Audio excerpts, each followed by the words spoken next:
Well, hello, hello. Good morning, Nicholas. Happy Friday. Welcome to B2B Power Hour. Welcome to B2B Power Hour. Get our energy up here and go and see what conversation you have for today. What's the Oh, topic of the hour? topic of the hour today is something I know we're both ready to rant on and discuss and dive into: Oh, why no. tech stacks don't sell themselves. Get Oh, your God. coffee ready. Let's strap in. I got water at least. Um, where, yep, exactly. Where I think we should dive in first is, and where maybe you want to start, Nick, is what's your first impression when you hear this topic? Why tech stacks don't sell themselves? Tech stacks are everywhere, right? I love tech. Yeah. And I can give you a simple example. If anybody's watched the videos lately, they're a little bit blurry, at least on my side. Morgan always looks good, bugger. Yeah. But I was using a piece of software that auto framed, so I was always in the right spot in the picture, but it killed my quality. Why did I do that? So I didn't have to think about it. Why do we go and rely on software to do a lot of what we do? So we don't have to think about it because we have so many other things that are on our mind. So we hand it off to someone else. And why not a computer? It doesn't work all the time. Clearly. And what I'm seeing is a lot of companies when it comes to sales, there's no rhyme and rhythm to what they're doing. And so I talk to a lot of companies about their account list. Who are you targeting and why? They have no idea. Well, we have the software that does that for us. Fantastic. How do you score them to make sure that it's the right people anyways? Who are you targeting on that list? What's the chain of command? What's your your use case? How are you building a case to go and talk to them? I'm not really sure, Nick. I don't really know how to answer that because they rely too much on the software. And don't get me wrong, I love tech. Descript has changed the way that I edit video and audio forever, and I will never use anything else. Uh, Buying a professional mic and the amount of control you can have, buying a better camera, CRMs and the different information and analytics you can pull, Sales Navigator and how much time it can save you. I'm not saying that tech doesn't work. All I'm saying is you should not use it to bypass doing the fundamentals. Mm-hmm. And that's what I'm seeing. Yeah. Yeah. I see that a lot of the same thing in marketing where so much of the tech stack is optimized for a specific purpose. So, and we don't even think about these assumptions that are built into the technology. We sort of just receive them as received wisdom. Oh, this is what the technology does, so we should do that, right? So HubSpot is optimized for leads, of course, and that's because their database is entirely oriented around names and emails.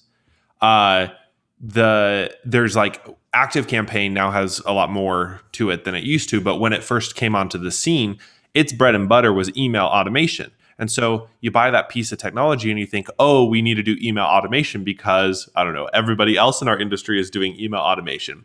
And that may be true. It may not be true. But I think the mistake that I see companies make a lot in the industry is they buy 4 or 5 different pieces of technology and then they just say, oh, well, we're just going to follow whatever the technology does. And that's not necessarily the same as good fundamentals in sales and marketing. I remember I was reading up, maybe it was like even AMA, like the American Marketing Association. They had done a survey of their members, and they said that marketers are like a huge proportion of marketers, 80% plus, have more than 4 different tools they're using in their tech stack. And more than half of them don't know how to use all of them. That doesn't surprise me, actually. I know. And I'm sure the numbers are probably pretty similar when it comes to sales too, right? Like there's CRMs have become so robust that half the features I don't use. Well, right. more than half the features I don't use. And I think that is a problem when we sort of sacrifice our energy. And as you said, oh, we'll just let the tech handle it. Like now there's automated lead scoring. And can it work? Sure. Should it? And I'm not confident that it is the right solution for every business all the time. Oh, it's like HubSpot in inbound marketing, what we got into last week. inbound used to be it was like the gravy hour. Like I remember when I was getting like 2, 3, 400 leads a week when we had a good marketing department that did relevant content. And then the clusters that HubSpot taught people to do and how it like kept people in the funnel, and it worked 6 or 8 years ago. Yeah, that's also a problem. But that's the biggest thing I'm seeing with tech is that people are not evolving best practices. Mm. And because it once worked, and it's human, we want to go and keep doing what worked. We don't want to evolve. We don't want to change because it's uncomfortable. And it's like email automation. Mm-hmm. There's a time and a place now, but it's not what it used to be. Mm-hmm. And I'm seeing so many companies operating what they did 5 or 10 years ago, and they haven't changed. And how many companies that we see that don't embrace social, and they're missing such a huge opportunity, or they look at social like SEO, that it's intent based, and they're like, hey, I need to go, or they'll reuse their content that they have on a blog, and it's not conversational. It doesn't start a conversation. It's not how people are trying to consume information. And honestly, I'm think of that with TikTok. What's going to happen when people take the TikTok approach? The 30-second or less. It's not intent based. People just want to be entertained, and they don't mind being educated in the process, but it's got to be short and sweet. Definitely. Well, and I also think there's a programmer I like.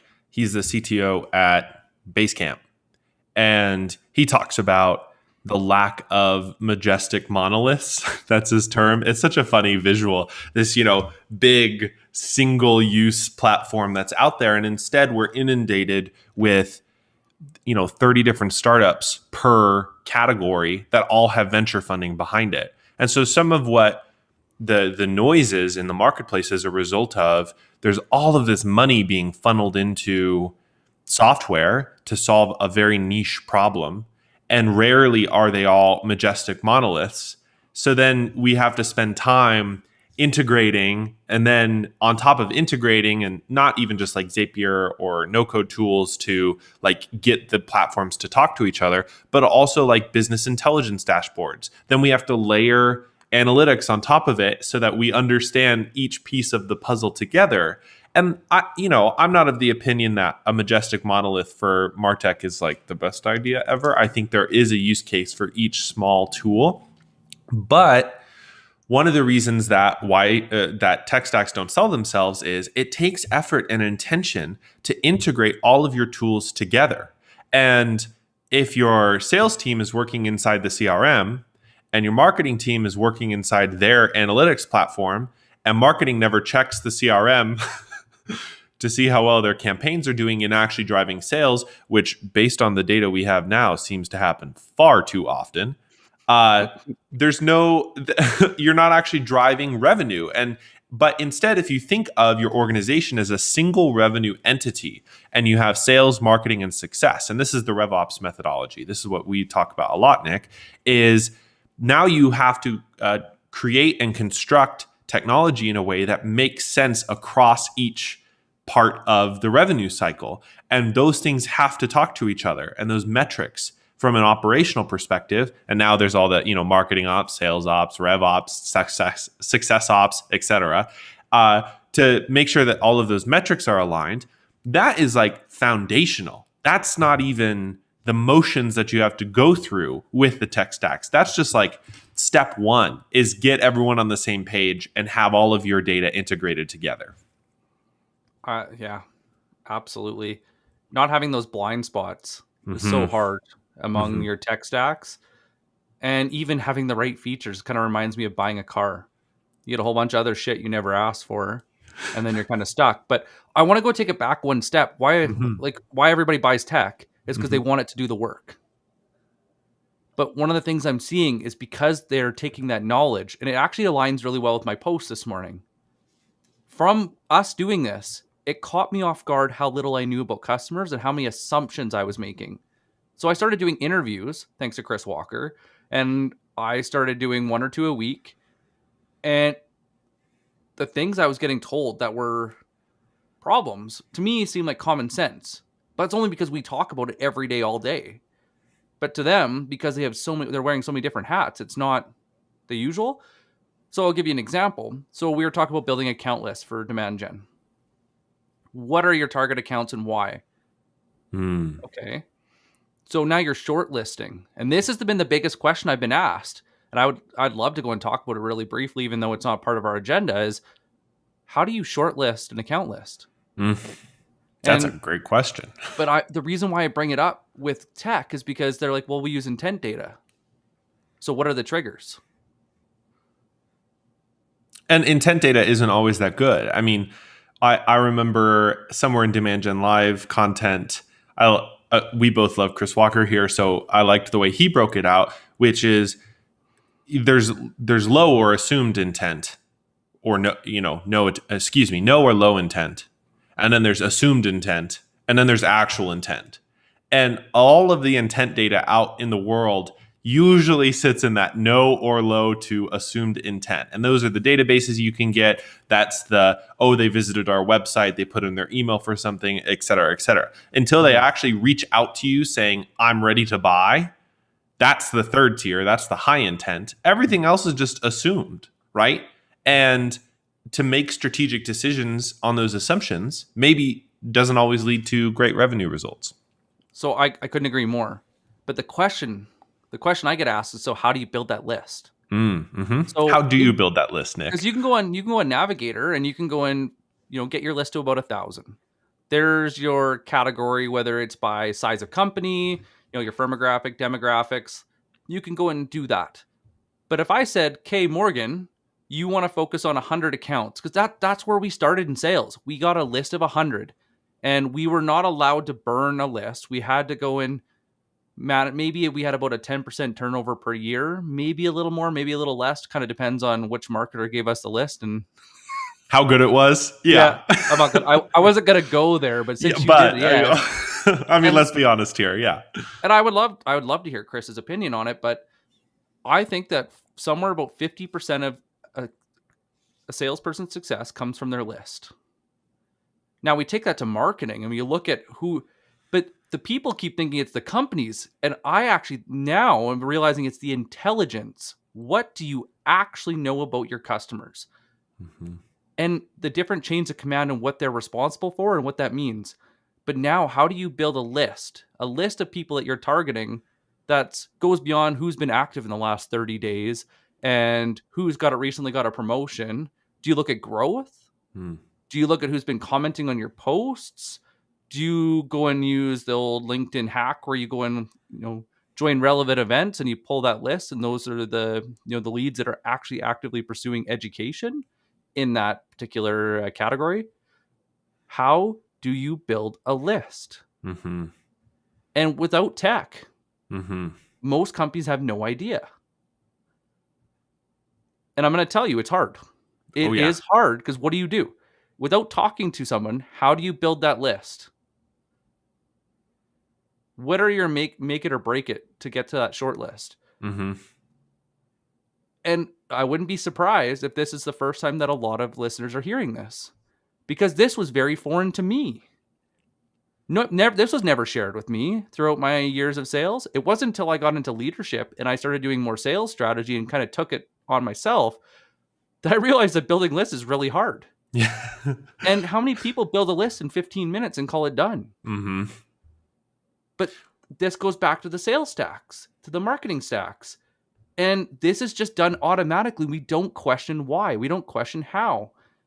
And then we're wondering why these stacks don't perform, because the basics weren't thought about. Marketing and tech and all this, well, just in particular tech, should be to augment what you're doing well, because it'll also augment what you're not doing well. It shouldn't be your go-to. Definitely. And this is the biggest issue I'm seeing is people it's the default option. Just buy tech. I've been guilty of this. I bought marketing tech that I thought was going to make my life easy and realized that it was better for me to spend an extra, like twice as much time, because the quality was there instead of just the quantity. Right. And I think it's so funny from a marketing perspective, at least, that we start our work with ideal client personas, usually, and then create messaging around those ideal client personas. And as we've talked about at length before, that doesn't work. It can work, but it's sort of like by happenstance, not through strategic intention. Do you actually get to the point where your marketing is resonant in the marketplace? Like, you actually have to research and interview customers to get to the point of knowing what you're putting out in the world works. And I think the intuition in building a list and shortlisting that list is, well, does it match our ideal client persona? I can hear it already. I can hear it in clients I've worked with or in teams I've worked with. Of like, well, who among these matches our ideal client persona?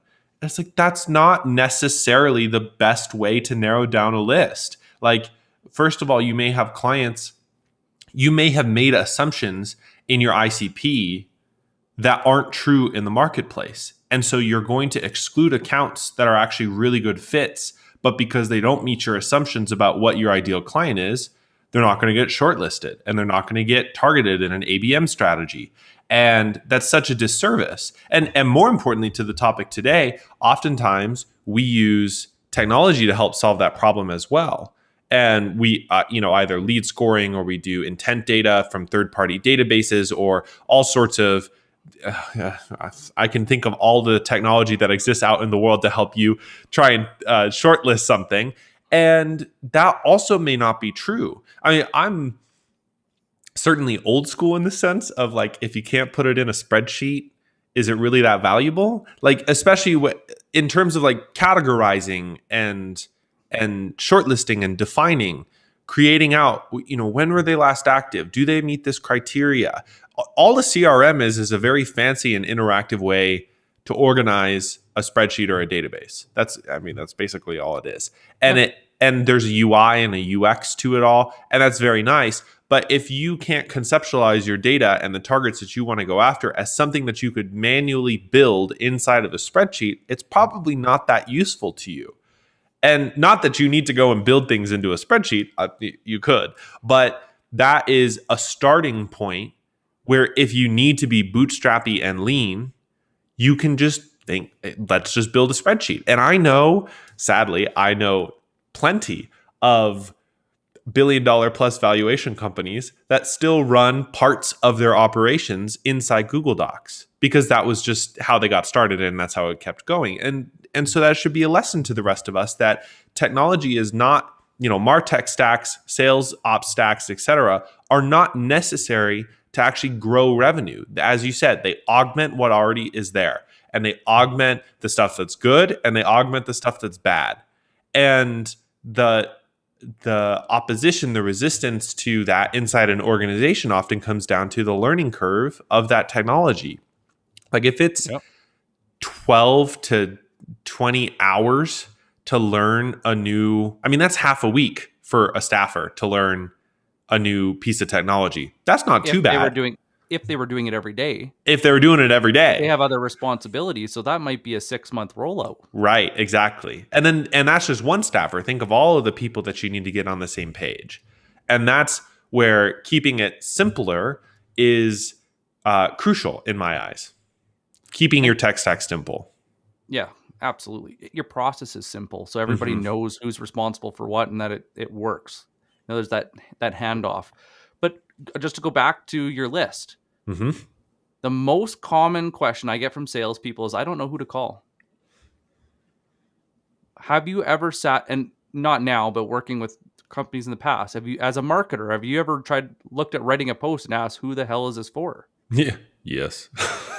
But this is the problem, that it's from both sides, but because we're siloed, we don't know that we're both asking the same questions. So even if you're doing an account-based approach, Morgan, if me and you are doing this together and you're doing all the marketing and I'm out selling and we're focusing on different accounts with different messages, how bad does that look if now those messages creep over and it's like a doctor giving a prescription, then you go to another doctor for a second opinion, you get something completely different? How does that make you feel? Oh, gosh.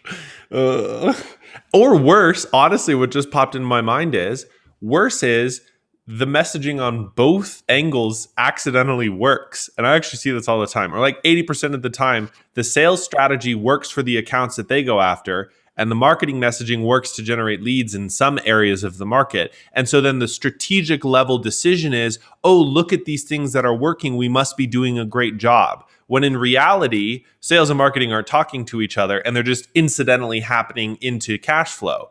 That's not a strategic way to grow revenue. The strategic way to grow revenue is, as you said, to have sales and marketing using the same messaging towards the same accounts and working together.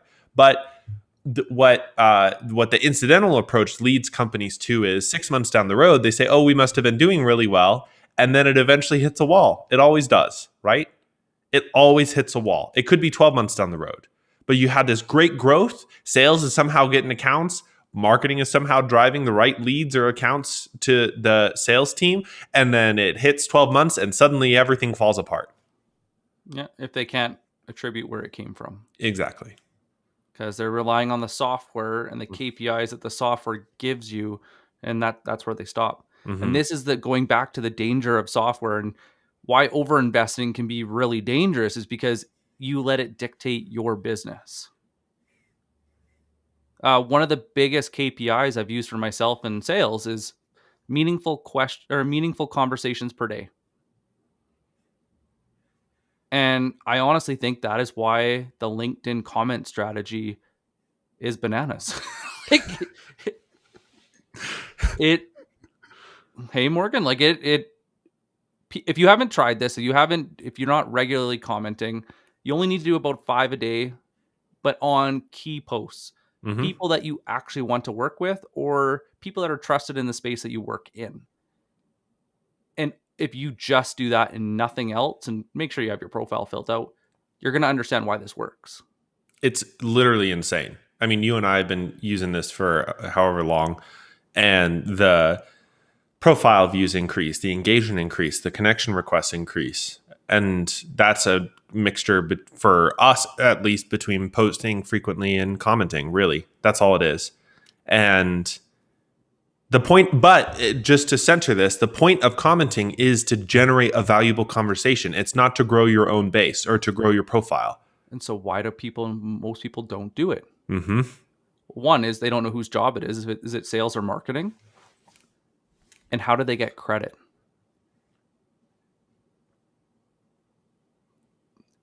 If you're listening to this, you're probably not allowed to go and do this strategy because you can't prove it. Right. Because your software doesn't integrate with it. Yep. And this is why we're not doing this when it comes to sales. And most companies will go and frown upon doing this is because they can't track it. Mm-hmm. What do you mean commenting is going to get us accounts? Like, how do you even track that? That's going to be the question. How do we know that works? Show me the numbers. Show me the ROI.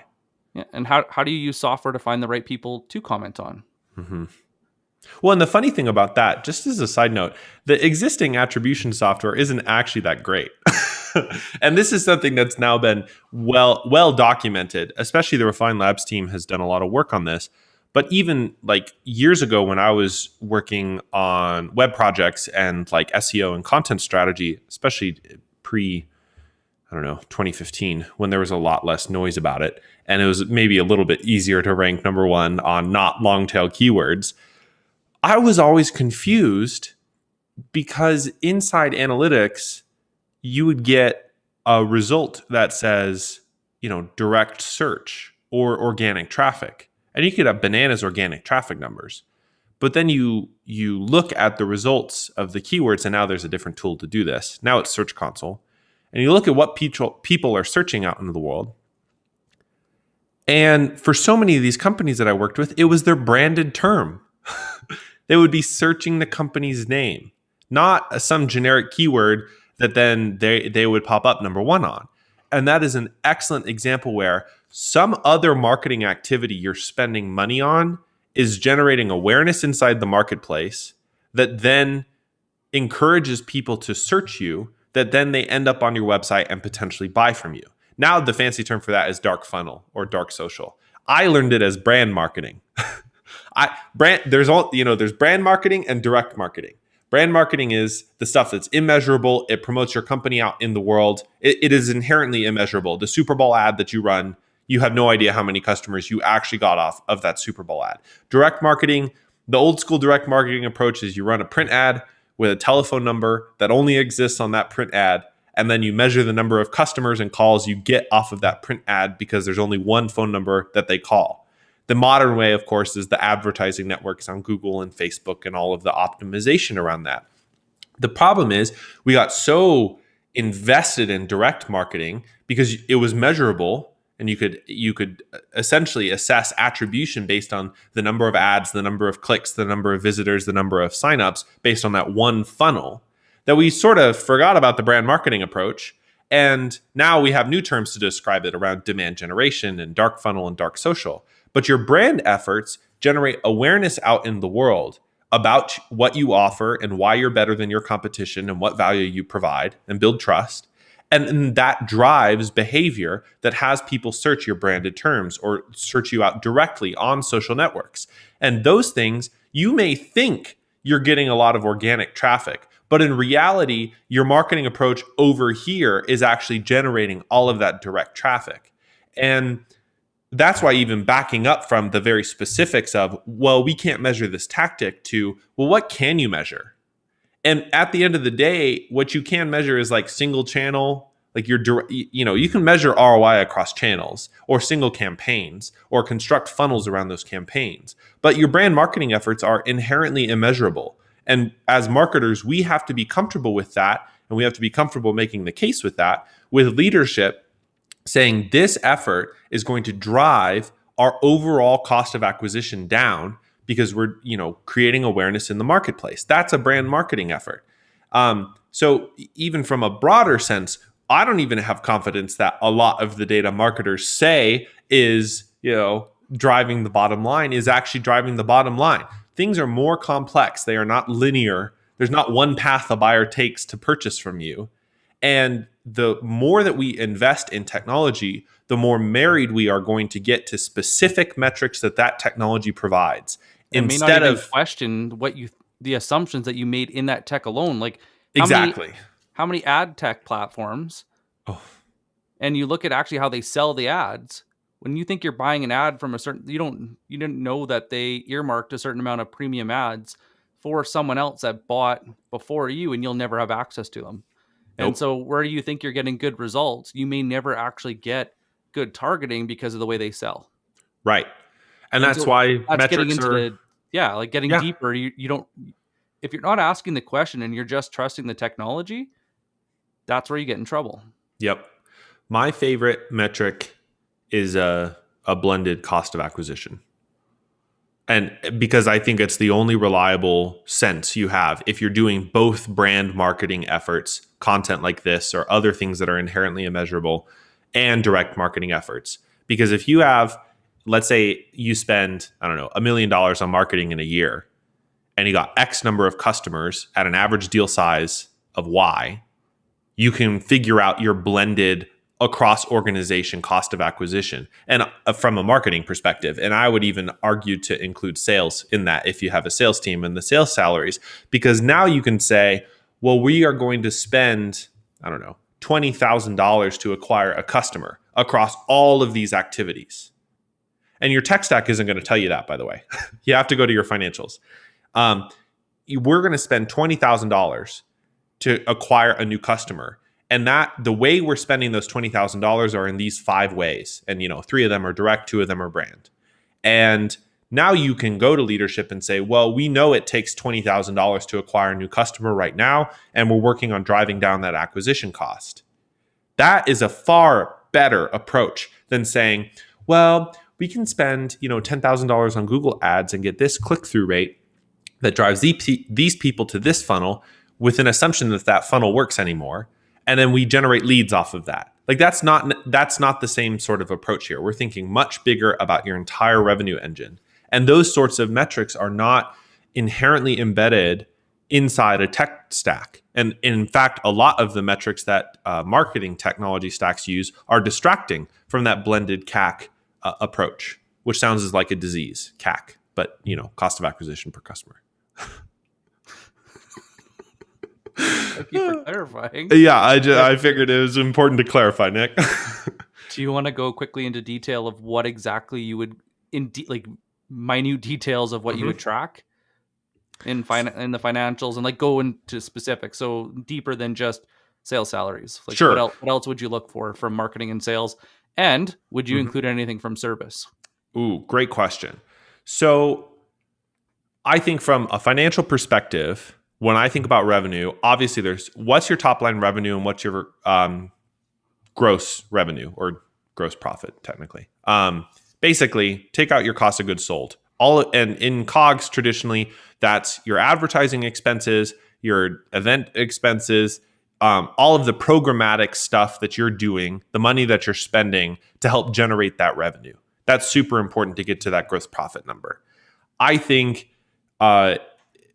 those things can also include your brand marketing expenses. And so that would be, if you really wanted to take it to the extreme, you could calculate the hours that somebody works if you do time tracking on a specific project, figure out what that means in terms of their salary, and then subtract that as well out of the gross revenue number. I don't think that's necessarily always the wisest approach. Because you're having like really low margins where margin's an issue. I wouldn't. Exactly. And that's where like you have to have a substantial margin to stay afloat anyways. And so I think about marketing and sales salaries as sort of as part of fixed expenses to the company, separate from your COGS that lead to gross profit. And that's how most P&L statements read anyways. And so as you get further down the P&L, the income statement, I would look at your salaries and your expenses in marketing and sales, not necessarily as a must include 100% of the time, but an awareness that we are dedicating, let's say, 12 people and also spending an additional $1 million or $500,000 or whatever on our outbound and inbound programs and any other cost of goods sold from sales or marketing to generate this kind of revenue. And this is more just like a rule of thumb, like a heuristic, a shortcut that you can think about as a leader in your organization saying, okay, well, it took us 12 people and $500,000 to generate X amount in revenue. Then you can start to think about scaling. What would it mean for us to have 15 people? And how would they work? What would it mean for us to have 18 people? And how would that relate to our COGS? What is our margin when we don't think about our staff? What is our margin when we think about our staff? Right? Staff expense is usually one of the largest line items inside fixed expenses.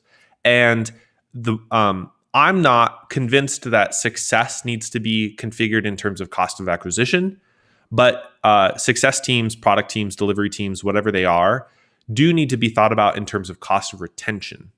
And there's not a lot of discussion or like a shortcut to configuring a cost of retention, but from a RevOps perspective, the metric that you are tracking is what percentage of customers are being retained. What percentage of customers, what's our monthly recurring revenue if we have that model, or annual recurring revenue if we have that model? What percentage of customers are driving that? And then from a leadership perspective, a resourcing perspective, you're thinking about how are we dedicating staff resources and also additional financial resources to boost those numbers or to increase those numbers where it makes sense.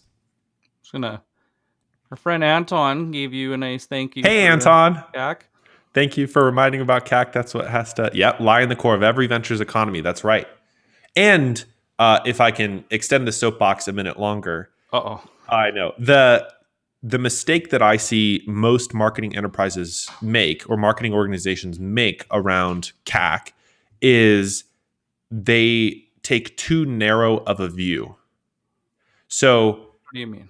They are looking at like single channel responses. They're only looking at direct marketing work. So essentially what they can measure, they're going to measure. And the blended CAC allows you to measure the brand marketing approach as well. So if you're only measuring your ad response rates and your CTRs and the amount of money that you spend on ads, you're not able to measure, and this comes to the modern, dark funnel, dark social concepts, you're not able to measure direct revenue contribution from running a podcast. It's inherently indirect. I mean, maybe you'll have one customer directly, right? And that's where asking when somebody reaches out, how did you hear about us, is a good way to be able to attribute revenue sources to different marketing activities. But even from a broad level, your blended CAC allows you to do brand marketing and allows you to make the case for brand marketing and demand generation. Because now you can say, okay, we're going to spend this additional amount of money or staff resources on generating X amount of content, on running a live show, on doing a podcast, or whatever that gets attention out in the marketplace, that generates demand out in the marketplace. And now it's included in the cost of acquisition, looking at it, especially from a marketing perspective, about what that means to your average deal size and the number of customers in your overall pipeline. And that way, marketers can escape this direct marketing hamster wheel, always trying to measure, and instead being able to take more of a strategic approach at an organizational level and saying, we know it's going to take approximately $20,000 to generate another customer, or whatever that figure runs out. And that's nice, because then, usually it's finance. So hopefully it's not finance that tells you that you're in trouble. Let's hope not. Oh gosh. But it's nice because, say you're looking at pipeline and pipeline growth. As long as people are using the CRM, which everybody can, there's a number you can watch. And you can look at the acceleration, how long they're in, which stages, what the likelihood you're going to win. That's great. But the coffee wore off. I'm like a complete blank, but I was going to go somewhere else and I lost it. But it's totally fine. I can reclaim in a different direction because I had a question to ask you. Okay, let's do it. What fundamentals in sales are lost when sales teams become over obsessed with their technology? Oh, actually, this works perfectly. I remember what I was going to say. Okay. So with sales dev, it's the most expensive cost of acquisition. Mm-hmm. Because if you're hunting somebody down for 90 plus days, because a lot of those sales cycles are more than 6 months, that's expensive. And you look at how much time is spent trying to go in, honestly, for them trying to figure out what to say and when. And so what gets lost is the hardest part is they don't know who to call, and they don't know when to call. They don't know what to say. They don't know how to work an account. And they're not aligned with what marketing is doing as well. So it's very haphazard. Nobody's working together on the same plan, same strategy. And it's the same reason why there's no budget that's towards retention and growth, which is mind blowing because it's the most profitable business you can run. It also goes into the referral market, which is the way most businesses grow fast, is people start talking about you. And if they're not, we can go to Net Promoter Score or a few of the other ones that have come in the past. But the reality is, if people aren't talking about you, or if people, in a positive way, if it's not positive, you definitely want to listen. But if they're not spreading positive news and people aren't coming to you, there's something wrong. Mm-hmm. If they're not happy with what you're doing enough to go and tell other people, there's an opportunity that you're missing. Mm-hmm. And this is where I'm seeing sales get way too focused on sales dev and just cold calling and emailing, and they're forgetting about knowing about the customer. They're forgetting about starting conversations and building relationships. And so we talk about branding. Salespeople need to take this approach too, the short and the long term. And I think this is where my assumption for the whole LinkedIn strategy came from, is that we're all disconnected, living in our little caves, and I can't even see the light outside. Yeah, but, for another time. But everybody's stuck. They're craving that connection, that relationship. And think of the VPs, and this is one of the biggest comments I get is they get so sick of people being so selfish and wanting something from them and not putting the effort in to know who they are or what they need. If you can't make a case of why you should be calling somebody, do not approach them at all. You're wasting your time and their time. So what gets lost in technology, back again, is they assume it's going to do the work for them, but they're losing the basics of why would you want to talk to them in the first place? Who would you want to talk to? How do they make decisions? What's the chain of command? How do they communicate and share information within the company? What does that decision cycle look like? Is it something that they do at a board meeting? Is it something that just an individual makes that decision?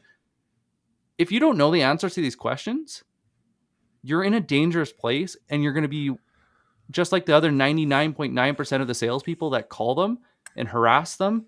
And it's the reason why emails aren't getting responded to as much, calls aren't being picked up, and the whole pitch slap came to be a thing in LinkedIn.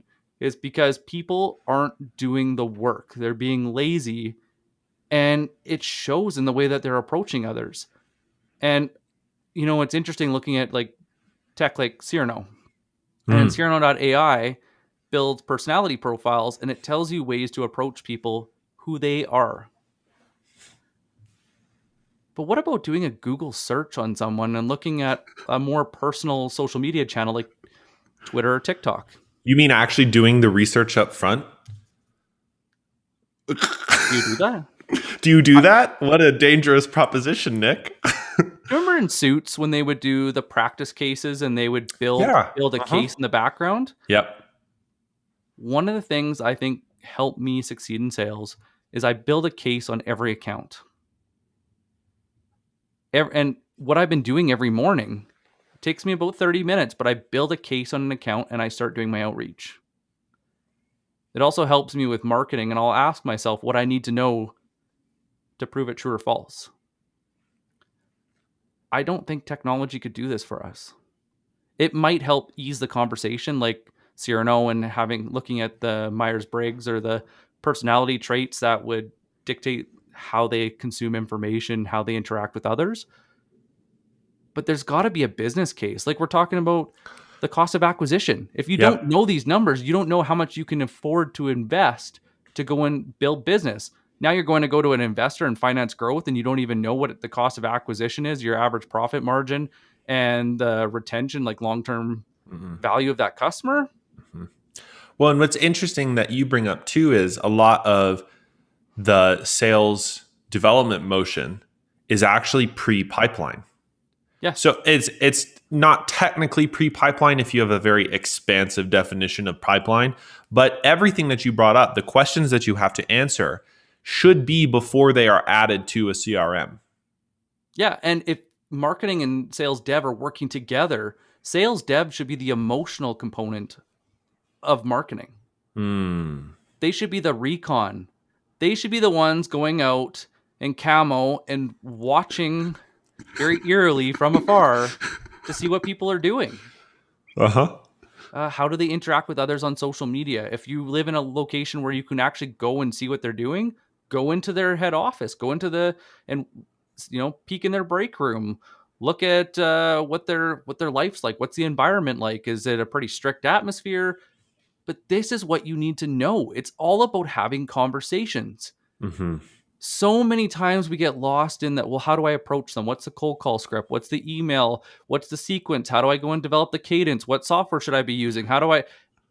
You miss the point. The point is, how do you start a worthwhile conversation that leads to them wanting to know more? Because we've all been hit with verbal diarrhea, and it is the worst and most grotesque experience because you're looking how to run away in a hurry. And what a great term. I'm going to use that. Just to see the look on Morgan's face. That was great. But these are the basics. And the thing is, sales and marketing can work together, and so can service, and they all have different pieces of information that lead to better conversations. But it's not shared. It's all siloed. It's all in these black holes within the gaps of the system. Well, and interesting. You're not training on the system. And being specific on the system. Like even a lot of the companies I talk to don't know what their deal stages are. Or we have different assumptions of what they are. Oh, so you wanted me to go into a strategy and that was supposed to, or an audit, or like that was stage one? Before that, they're just a lead? Well, and interestingly, what is shared is quantitative, right? And this is an interesting blind spot of RevOps in many ways, in that what is shared across marketing, sales, and service and well-functioning revenue-based organizations is pipeline deals, blended CAC, acceleration, like pipeline acceleration movements and retention rates, monthly recurring revenue, if that's your model, et cetera, et cetera. What is not shared is the qualitative insights that you're bringing up, the moments of conversation that a salesperson has with a large account that you're trying to sell to that marketing needs to know in order to run the right sorts of messaging and campaign or build the right kind of collateral, especially if you're doing like ABM strategies. And like ABM as a motion is inside of a sales motion, helps it does help do that. But from companies that either don't do ABM well, or companies that don't need an ABM strategy or an ABM motion, like there's the insights that have to be shared across marketing, sales, and services. Not, did that account close? Like, that's cool, that's important to know, but your RevOps matrix or your revenue metrics are going to tell you that, as long as you're paying attention to those. What is not usually shared is the qualitative insights. Oh, this company, they're a little strict compared to the other people that we're going after. Our fun and goofy approach is probably, if we want this account, is probably not going to speak to them. Unless Or you like specifically pick who on that team you want to talk to. So if you're exactly. more analytical, well, maybe Yep. you're going for a controller or you're an engineer, or you have to be very strategic and you have to know your tactics well. Mm-hmm. But where do you store that information? That's the hardest part too, because everything is designed to just have generic notes. Yeah, they're nice. But when I build a case, and I need to be better at this because people listening, I do a lot in just Google. Yeah. And I do it for my own. I've had the same process that I've refined over the past 10 years. And I've showed you like what I do with the connection strategy and how Mm-hmm. I track everything. And thank you for adding to it. But Yep. that you got to have that. You got to build a case. You got to build a case to talk to companies. This isn't rocket science. It is hard when you start. Like when I first started doing this, it took me 4 hours. Mm. But then once you've done it enough times and you've also been knee deep in a sales process that's been absolutely derailed on you because somebody comes in at the final hour, you start to realize where your blind spots are and you seek them out. And actually, it kind of reminds me of Chris Voss and Never Split the Difference. He talks about the accusation audit. Mm. And it's essentially what I'm doing is I'm looking at how somebody could come in and derail the process. And I dot the I's and cross the T's and button it up long before it comes up. But it makes for better conversations because then we can skip the BS and we can get to the meat and potatoes Mm-hmm. that is real business. Mm-hmm. But before that, it's a relationship. And this is So, why approaches on LinkedIn fail. mm-hmm. They try to sell. They don't try to go in. The first sale should be you.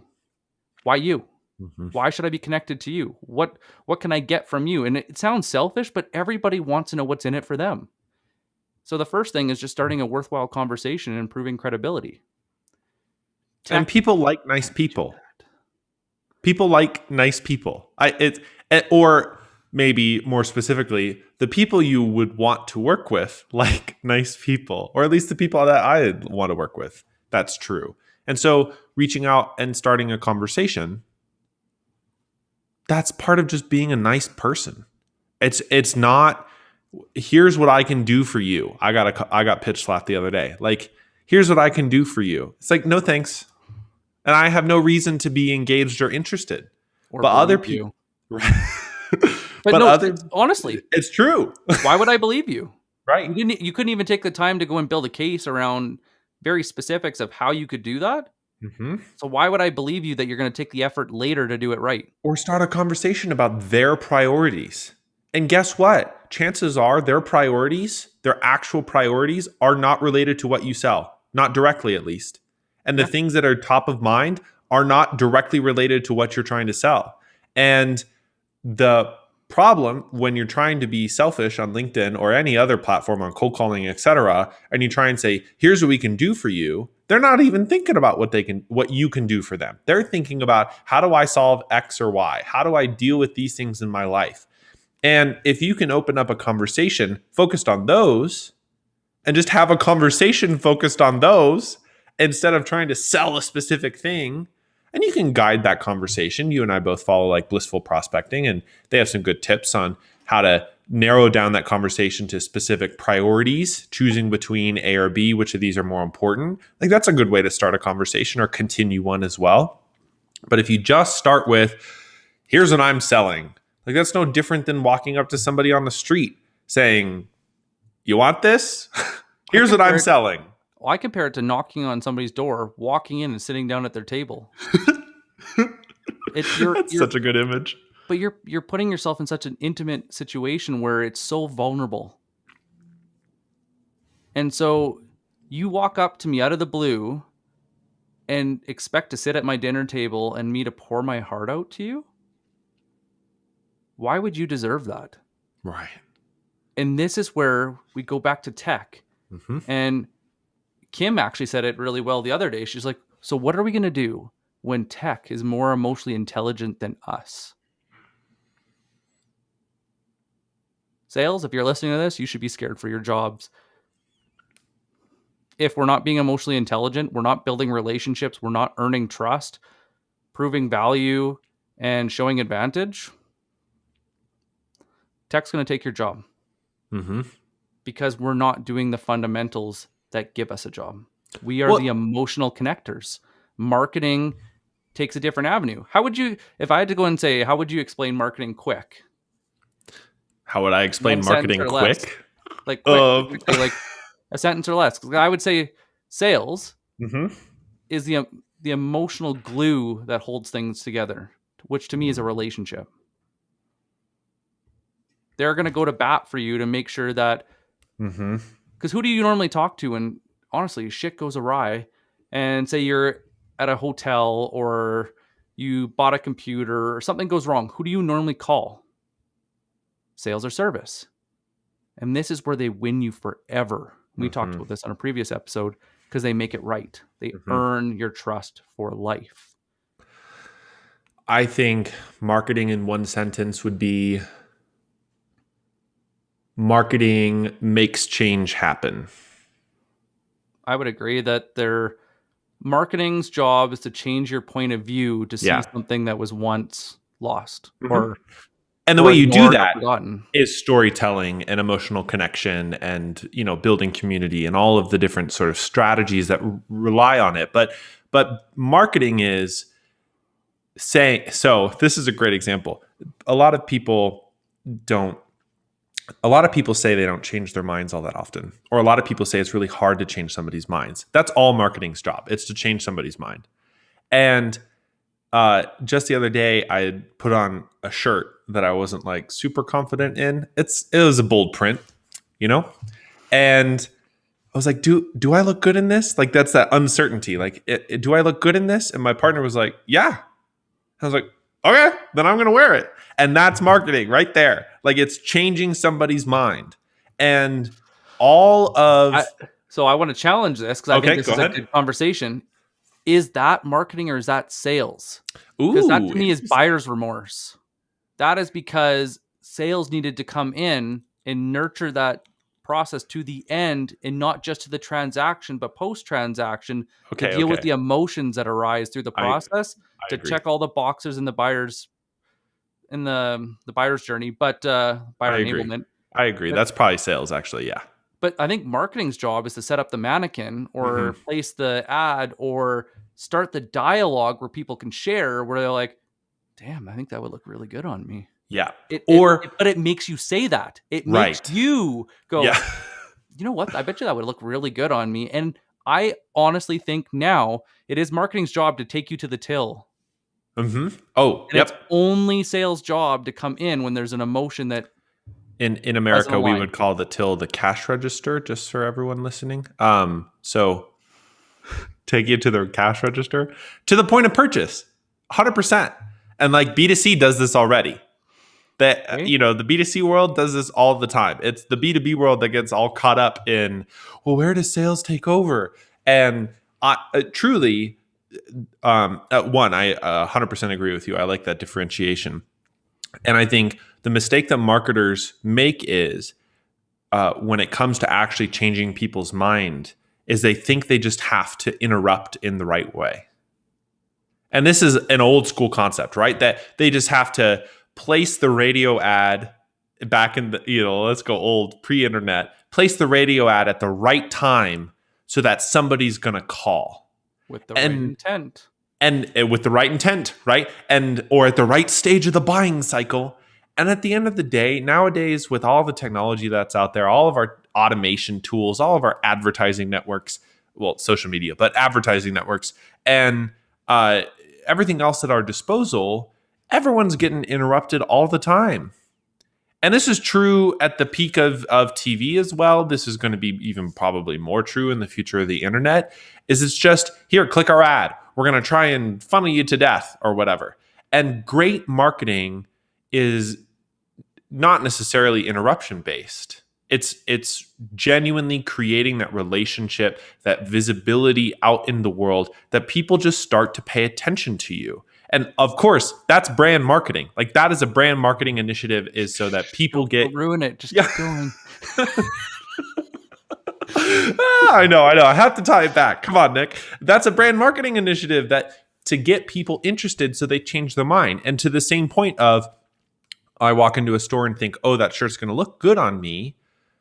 Somebody sees your company for the third time and they say, you know what? I think that product would look good in our company. And that's something that we align with. Yeah. And that's marketing. That's changing people's minds. And then to your point, sales is helping close the sale and facilitate and the buyer's remorse journey and all the rest of that. Yep. Yeah, we provide the therapy. Yeah.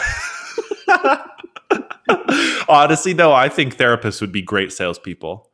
The gentleman that owns Cyrano is a clinical psychologist.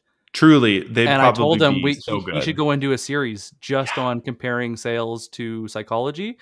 Honestly, the first book that really changed the game for me was How to Make Friends and Influence People by Dale Carnegie. Yep, a classic. And then it added a 0 to my commission checks. Mm-hmm. And then I started reading about cognitive therapy and motivational interviewing and basically how to get people out of their own way to have a good conversation, not to sell. This is a part that I think most people forget. I didn't learn how to sell. I learned how to start a conversation and help people get out of the way of having a good conversation. And I keep getting pulled back. So going back to your comment about how does the tech rely on that? Well, the tech is going to tell you to do one thing. Your gut might tell you to do another. And so this is where we got to find that balance, is between what is your gut telling you to respect that person versus what is the intent data telling you versus what's happening, because they're not showing up on your doorstep. You haven't earned their trust and you haven't built a strong enough reputation. And that takes time. Why do we go and trust J-Bay, Chris Walker, Chris Voss, David C. Baker, Blair Enns? Why do we trust them? Because we started out with like a trailer, something that spoke our language, that aligned with either a struggle that we're having or a goal that we're trying to achieve, and it hooked us. We were in.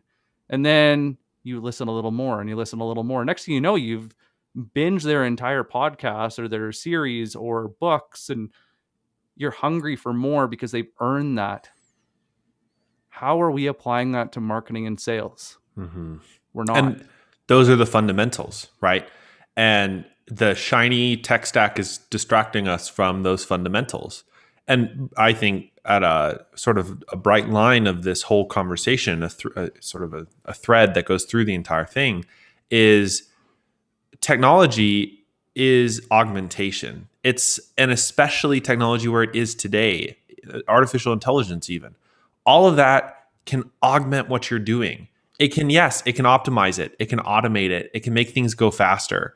But if you don't have the skills and strategies to tackle the fundamentals of the sales process or the sales development motion or the fundamentals of crafting a great marketing campaign, that technology is just going to augment that. It's just going to make your poor ads do worse, faster, or your sales development process not.